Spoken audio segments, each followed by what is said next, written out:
சின்னம் வந்து விஜய்க்கு இதுதான் சின்னம் என்று அறிவிக்கப்பட்ட ஒரு மணி நேரத்தில் உலகம் முழுக்க அந்த சின்னம் வந்து பிரபலம். இதுதான் உண்மை. தேர்தல் ஆணையம் கொடுத்த ஒரு 6-7 சின்னங்கள் பிளஸ் இவர்களுடைய சாய்ஸாக ஒரு சின்னம். அதுதான் நம்ம மியூசிக் இருக்குல்ல.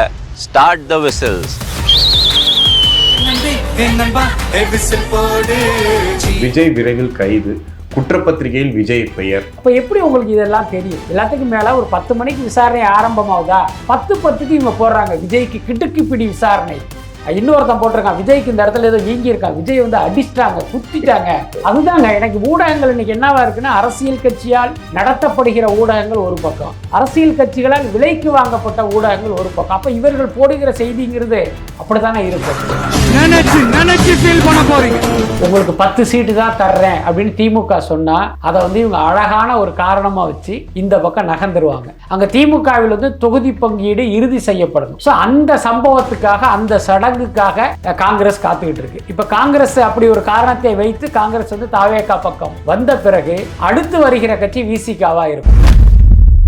ஜீவா ஒரு இன்டர்வியூவில் சிவகார்த்திகோட கம்பேர் பண்ணி ஒரு கேள்வி கேட்குறாங்க. அதுக்கு அவர் சொல்கிறாரு, இல்லை நான் வந்து என் மார்க்கெட்டிங் டீமை சரியாக பார்த்துக்கல. சிவகார்த்திகேயன் பார்த்தீங்கன்னா இன்னைக்கு இவ்வளோ பெரிய அளவில் பேசப்படுவதற்கு காரணம் அவருடைய இணைய கூலிப்படை. ஒரு ஐடி நிறுவனம் மாதிரியே பல பேருக்கு சம்பளம் கொடுத்து இந்த வேலையை வந்து பண்ணிக்கிட்டு இருக்காரு. ஜீவாவுக்கும் தெரிந்திருக்கிறது. அதுதான் அவருடைய வார்த்தையிலிருந்து வெளிப்பட்டதா நான் பார்க்குறேன். அஜித் அவர்கள் அந்த ஒரே ஒரு குளிர்பான விளம்பரம் ரசிகர்களை எந்த வகையிலும் வந்து பலிகடா ஆக்காத ஒரு நடிகராக தெரிஞ்சாரு. ஆனால் இன்னைக்கு அஜித்தினுடைய செயல்பாடுகளை எல்லாம் பார்க்கும்போது அவருடைய கொள்கையில் இருந்தே அவர் மாறி இன்னைக்கு பணத்துக்கு பின்னால போயிட்டாருன்னு தோணுது. என்னன்னா இப்ப அஜித்துடைய கார்ல நீங்க பக்கத்துல உட்காந்து போனீங்கன்னா உங்களை கொண்டாந்து ஒரு ரவுண்ட் அடிச்சு கொண்டாந்து விட்டுருவாரு.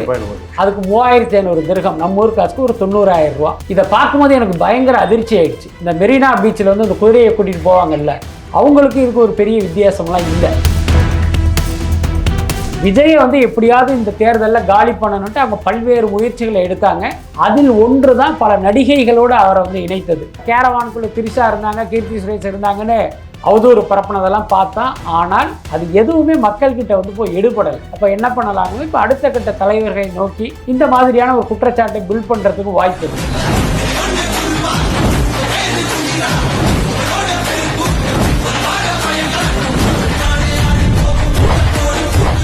உலகெங்கும் ஆளும் தமிழ் நெஞ்சங்களுக்கு கிறிஸ்டியின் அன்பு வணக்கம். நம்மோடு சினிமா விமர்சகர் வலைபேஜ் பிஸ்மி இணைஞ்சிருக்காரு. வணக்கம் சார். வணக்கம். ஓகே, ஆனால் 100 நாள் தானே சார் இருக்குது. இப்போ கரெக்டாக கணக்கு பண்ணால் ஒரு 99 நாட்கள் தான் இருக்குது. இன்னும் சின்னம் வந்து தாவேக்காக கொடுக்கல. ஒருவேளை சின்னம் இன்னும் 1 மாதத்தில் கொடுத்தாலும் அதை கொண்டு போய் சேர்க்கறது ஒரு பெரிய கஷ்டம் அப்படின்லாம் பேசிகிட்டு இருக்காங்க. அப்படி இருக்கும்போது எப்படி தேர்தலுக்கு இவங்க முன்னாடி வருவாங்க? ஏன்னா ஜனநாயகன் பிரச்சனை ஒரு பக்கம் போயிட்டு இருக்கு, இன்னொரு பக்கம் கோரிக்கைகள் அந்த விஷயங்கள்லாம் ஒரு பக்கம் பண்ணிட்டு இருக்காங்க. இது எப்படி செட் ஆகும்னு நினைக்கிறீங்க?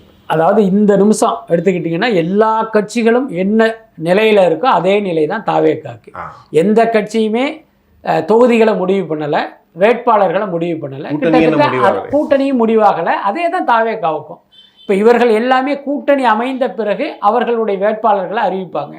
தாவேக்காவை பொறுத்த வரைக்கும் கூட்டணிங்கிற ஒரு விஷயமே கிடையாது. அதனால் அவர்களை பொறுத்த வரைக்கும் 234 தொகுதிக்குமான வேட்பாளரை கூட அவங்க ரெடி பண்ணி வச்சுருக்கலாம். யார் கண்டது? அறிவிப்பு வந்ததுக்கப்புறம் இவர்கள் வெளியிடுகிற மாதிரி அவங்களும் அவங்களுடைய வேட்பாளர் பட்டியலை வெளியிடுவதற்கு வாய்ப்பு இருக்குது. இங்கே உள்ள ஒரே பிரச்சனை மற்ற கட்சிகளுக்கு இவருக்குமான விஷயம் என்னென்னா விஜய்க்கு இதுதான் சின்னம் என்று அறிவிக்கப்பட்ட 1 மணி நேரத்தில் உலகம் முழுக்க அந்த சின்னம் வந்து பிரபலமாகிடும். இதுதான் உண்மை. கரெக்டாக இல்லையா? இப்போ தமிழக வெற்றி கழகம்ங்கிற ஒரு கட்சி தொடங்குவதற்கு முன்பு அந்த பெயர் வந்து யாருடைய வாயிலும் வரவே இல்லை. விஜய் ஆரம்பித்தார், அடுத்த நிமிஷம் அந்த பெயர் போகுது. அதனுடைய சுருக்கமாக டிவிகே அப்படிங்கிறது மக்கள்கிட்ட போயிடுச்சு. இன்றைக்கி டிஎம்கே என்று சொல்பவர்களை விட டிவிகேன்னு சொல்கிறவங்க தான் அதிகம். அதனால் விஜயை பொறுத்த வரைக்கும் அவருக்கு என்ன சின்னம் கொடுக்கப்படுதோ அந்த சின்னம் 1 மணி நேரத்தில் பார்த்திங்கன்னா ஃபெமிலியர் ஆகிடும், பாப்புலர் ஆகிடும். தேர்தல் ஆணையம் கொடுத்த ஒரு 6-7 சின்னங்கள் ப்ளஸ் இவர்களுடைய சாய்ஸாக ஒரு சின்னம் அதுதான். அதனால் எனக்கு தெரிஞ்ச அது தாவேக்காவுக்கு கிடைப்பதற்கு வாய்ப்பு இருக்குது. அதனால் 1 மணி நேரத்தில் அது பாப்புலர் ஆகிடும். இப்போ சிபிஐ வழக்கு முடிச்சுட்டு விஜய் வெளியே வராரு. 2 ஃபோட்டோ பார்த்தோம். ஒன்று சிரிச்சுக்கிட்டே வர்றது, இன்னொன்று வந்து கொஞ்சம் ஒரு சோகமாக இருக்க ஃபோட்டோ. இப்போ விஜய் ஆதரவாளர்கள் சிரிச்சுக்கிட்டு இருக்க ஃபோட்டோ வந்து ட்ரெண்ட் பண்ணுறாங்க. விஜய்க்கு எதிர்ப்பு ஊடகங்கள்லேயே சொல்லலாம் போல். அவங்கெல்லாம் பார்த்தீங்கன்னா அந்த உம்முனுக்கு வச்சு உள்ள கிட்டுக்குப்பிடி கேள்விகள், விஜய் சோர்வடைந்து விட்டார் அப்படின்றதெல்லாம் பார்த்தோம். அதுக்கு முன்னாடி ஒரு கார்டு வேற போட்டிருந்தாங்க, விஜய் விரைவில் கைது, குற்றப்பத்திரிகையில் விஜய் பெயர், தேர்தலை புறக்கணிக்க வந்து தாவேக்கா வந்து ஆலோசனை மேற்கொள்ளுது அப்படின்ற மாதிரிலாம் போடுறாங்க. எதை நம்புறது? அதை இது எல்லாமே எதிரிகளுடைய ஆசை. விஜயினுடைய எதிரிகள் எதை விரும்புகிறார்களோ அதுதான் இந்த செய்தியாக மாறுது. முதல்ல நீங்கள் சொன்ன அந்த புகைப்படத்துக்கு வருவோம். இப்போ ஒரு ஃபோட்டோவில் சிரிச்சுக்கிட்டு இருக்காரு, இன்னொரு ஃபோட்டோவில் சோகமாக இருக்கிறதா வச்சுக்குவோம். இப்போ அது உள்ளே என்ன நடந்ததுன்னு நம்ம எப்படி முடிவுக்கு வர்றது? என்ன சந்தோஷமாக இருந்தாருன்னு எடுத்துக்கிறதா? ஒரு சேனலில் நியூஸே போடுறாங்க, அதான் கேள்வியெல்லாம் சொல்கிறாங்க சார். அதான் இல்லை, அதாங்க சிபிஐ விசாரணை ஒரு அறையில் நடக்குது, விஜய் இருக்கார், விசாரணை அதிகாரிகள் அங்கே இருக்காங்க. அவர்கள் யாரும் இந்த தமிழ் ஊடகங்கள், செய்தி போட்ட ஊடகங்கள் முன்னால் இந்த விசாரணையை நடத்த போகிறதில்ல. அதுக்கடுத்து அங்கே கேள்வி கேட்டவரோ அல்லது பதில் சொன்னவரோ வெளியில் வந்து இந்த மாதிரி கேட்டாங்க அல்லது இந்த மாதிரி கேட்டோம், இந்த மாதிரி சொன்னோன்னு உங்ககிட்ட சொல்லலை.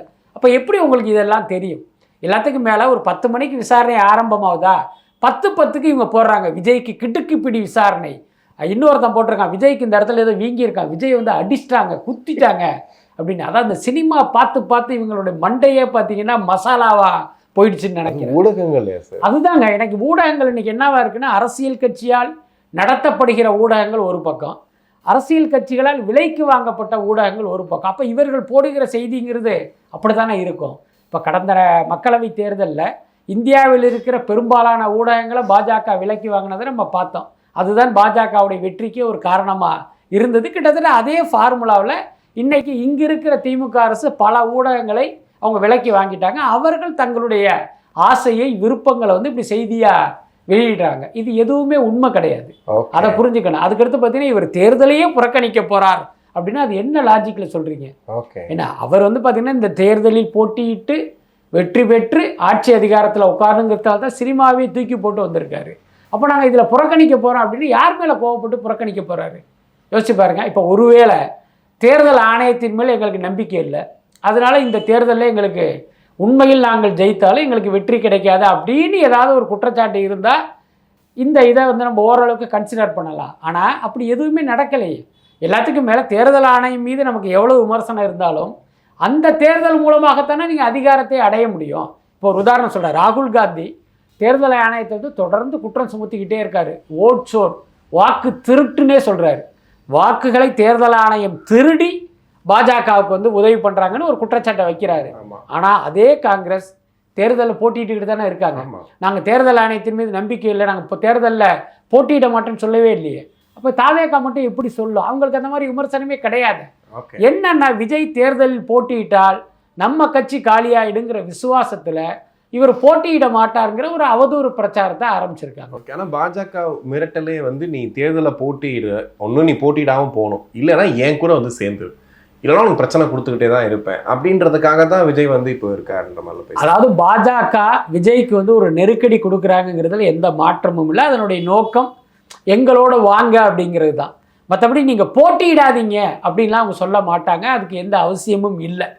பாஜகவுக்கு தேவை என்னன்னா திமுகவை வீழ்த்துகிற அளவுக்கு தங்களுக்கு வந்து வாக்குகள் வேணும். அப்போ விஜய் என்கிற ஒரு அந்த மாபெரும் சக்தி நம்மோட இருக்கணும், அதுதானே அவங்களுக்கு பலம். கண்டிப்பாக நீங்கள் போட்டியிடாதீங்க அப்படின்னா யாரும் அவங்களுக்கு ஓட்டு போட மாட்டாங்க, புரியுதா இல்லையா? அதனால் இதுவே லாஜிக்காகவே ரொம்ப தப்பாக இருக்குது. இது இவர்களுடைய கற்பனை.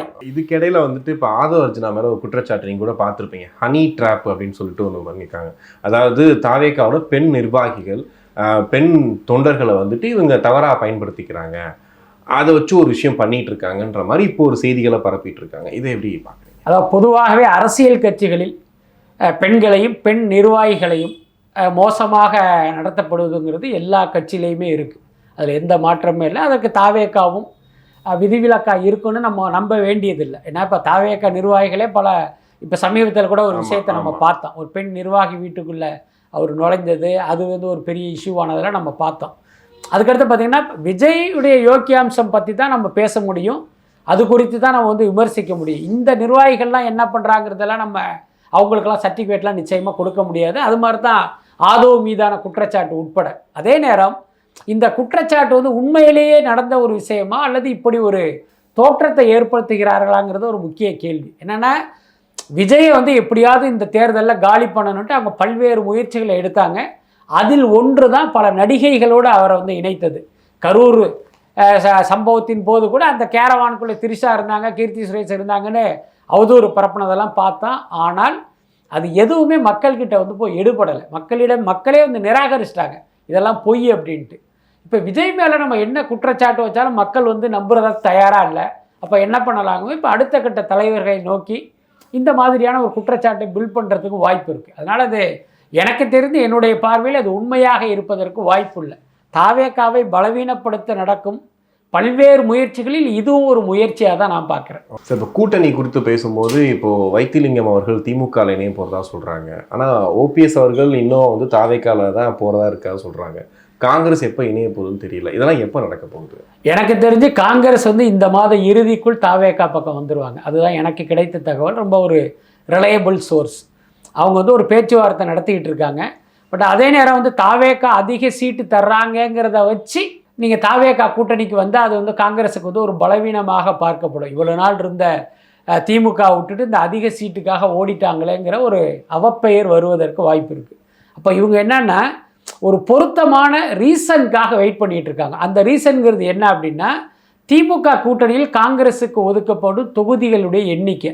உங்களுக்கு 10 சீட்டு தான் தர்றேன் அப்படின்னு திமுக சொன்னால் அதை வந்து இவங்க அழகான ஒரு காரணமாக வச்சு இந்த பக்கம் நகர்ந்துருவாங்க. அப்போ அது வரணும்னா அங்கே திமுகவில் வந்து தொகுதி பங்கீடு இறுதி செய்யப்படணும். ஓகே. ஸோ அந்த சம்பவத்துக்காக, அந்த சடங்குக்காக காங்கிரஸ் காத்துக்கிட்டு இருக்கு. இப்போ காங்கிரஸ் அப்படி ஒரு காரணத்தை வைத்து காங்கிரஸ் வந்து தாவேகா பக்கம் வந்த பிறகு அடுத்து வருகிற கட்சி விசிகாவாக இருக்கும்.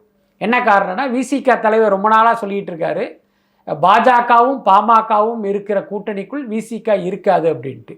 இப்போ ராமதாஸுக்கு இப்போ வேறு போக்கிடம் இல்லை. அன்புமணி என்டிஏ கூட்டணிக்குள்ளே இருக்கார். அப்போ ராமதாஸ் என்ன பண்ணுவார்னா, ஒன்று தாவேகா வரணும், இல்லை திமுகவுக்கு வரணும்.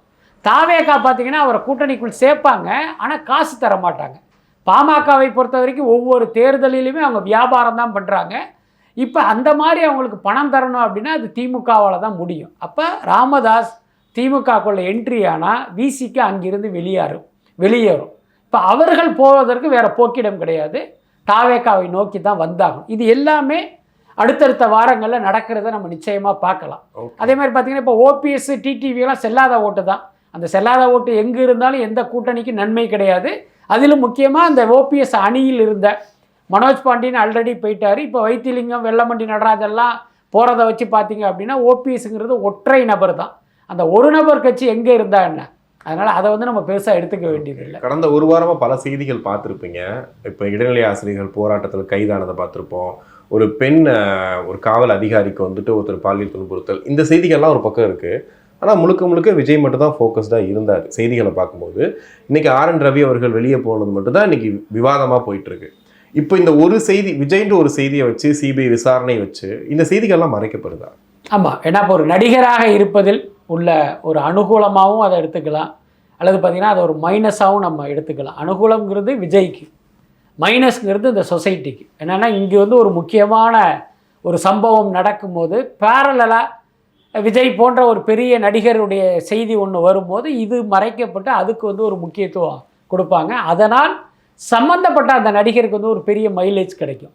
ஆனால் சொசைட்டிக்கு பார்த்திங்கன்னா ஒரு உண்மை செல்வதற்கு ஒரு பெரும் தடையாக சட்ட விரோதமாக இருக்குது. அது கூட வெளியில் வராது. ஸோ அதுக்கு காரணம் பார்த்தா ஊடகங்கள் தானே. நீங்கள் ஊடகங்கள் எதற்கு முக்கியத்துவம் கொடுக்கணும், எதற்கு வந்து முக்கியத்துவம் கொடுக்கக்கூடாது அப்படிங்கிற ஒரு புரிதல் வேணும். ஆனால் இன்றைக்கு ஊடகங்களுடைய நோக்கங்கிறதே அவங்களுடைய டிஆர்பியாக இருக்குது. இப்போ தொலைக்காட்சி ஊடகங்களுக்கெல்லாம் பெரிய கொள்கையெல்லாம் கிடையாது. நமக்கு டிஆர்பி எகிறணும்.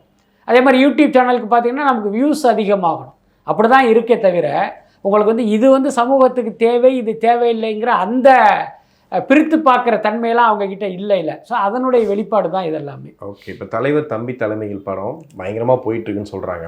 ஜீவா ஒரு இன்டர்வியூவில் கேட்கும்போது சிவகார்த்திகோட கம்பேர் பண்ணி ஒரு கேள்வி கேட்குறாங்க. அதுக்கு அவர் சொல்கிறாரு, இல்லை நான் வந்து என் மார்க்கெட்டிங் டீமை சரியாக பார்த்துக்கல, அதனால தான் நான் வந்து வெற்றி அடையாமல் இருக்கேன் அப்படின்னு சொல்கிறாரு. அவர் என்ன சொல்ல வர்றாருன்னு நினைக்கிறீங்க? இல்லை, அதான் இப்போ நான் சிவகார்த்திகேயன் குறித்து ஒரு கருத்து தொடர்ந்து சொல்லிகிட்டு இருக்கேன். சிவகார்த்திகேயன் வளர்ச்சி இல்லை, அது வீக்கம். சிவகார்த்திகேயனுடைய உயரங்கிறது செயற்கையாக உருவாக்கப்பட்டது அப்படின்னு நான் தொடர்ந்து சொல்லிக்கிட்டு இருக்கேன். அதை தான் அவர் வேறொரு வார்த்தையில் இன்னும் சொல்லப்போனால் கொஞ்சம் டிரான்ஸ்பரண்ட்டாக பேசியிருக்காருன்னு நினைக்கிறேன். என்னென்னா மற்ற ஹீரோக்களை விட சிவகார்த்திகேயன் பார்த்திங்கன்னா இன்றைக்கி இவ்வளோ பெரிய அளவில் பேசப்படுவதற்கு காரணம் அவருடைய இணைய கூலிப்படை. ஒரு ஐடி நிறுவனம் மாதிரியே பல பேருக்கு சம்பளம் கொடுத்து இந்த வேலையை வந்து பண்ணிக்கிட்டு இருக்காரு.